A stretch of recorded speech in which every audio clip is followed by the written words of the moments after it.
Hi, my name is Belinda Flores. I go by Belle, and I am the director of South Coastal Area Health Education Center, which is an AHEC, and we're under the umbrella of UT Health in San Antonio. I'm Joe Arciniega.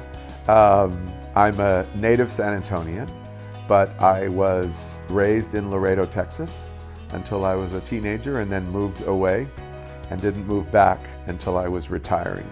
We started to get a little worried about my parents, and I actually didn't think that it would be my father who would become ill first. I was worried about my mother, so we were here. And then my father started showing signs of dementia. We were a divorced family, so I didn't really know him that well, frankly.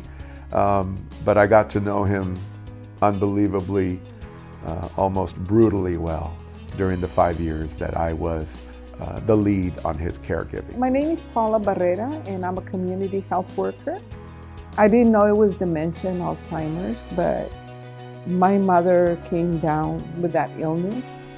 So we're located at San Antonio, which is the south of Texas. Within that, there's a lot of different communities that intersect and are all deeply impacted by dementia. So that's what we really try to develop and really try to emulate within our steering council.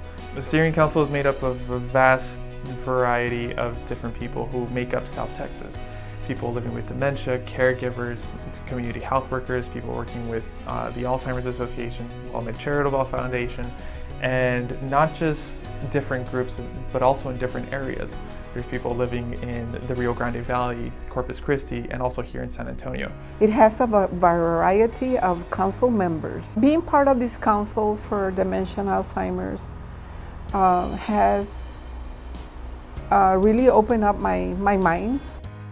And this project really gets at the heart of dementia care research and the research that is, or the evidence that's produced through research around dementia and dementia care.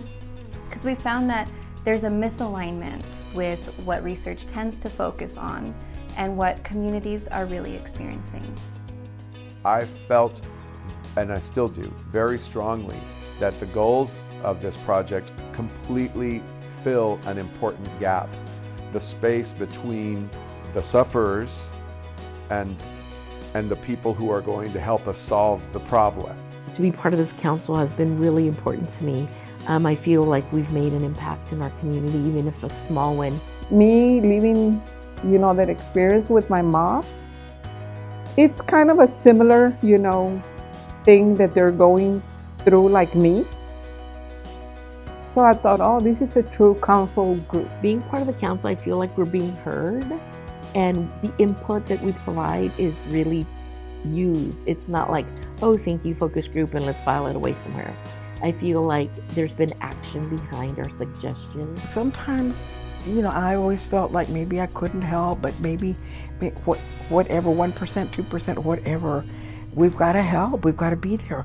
A lot of people, all you hear is, oh, I should have done it this way. Oh, they should have done it that way. But hey, get involved. You've got to, for the next generation.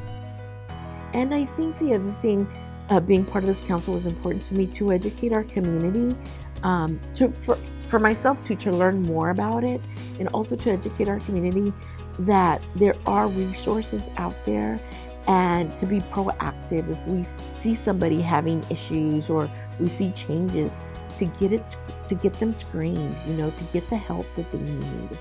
So I am glad to be part of this council. I think that there's not very many of us, but we are from different areas. So therefore, that really impacts a larger area in our communities. Everybody, it's just like it was meant to be that we all got together. Different people from different walks of life.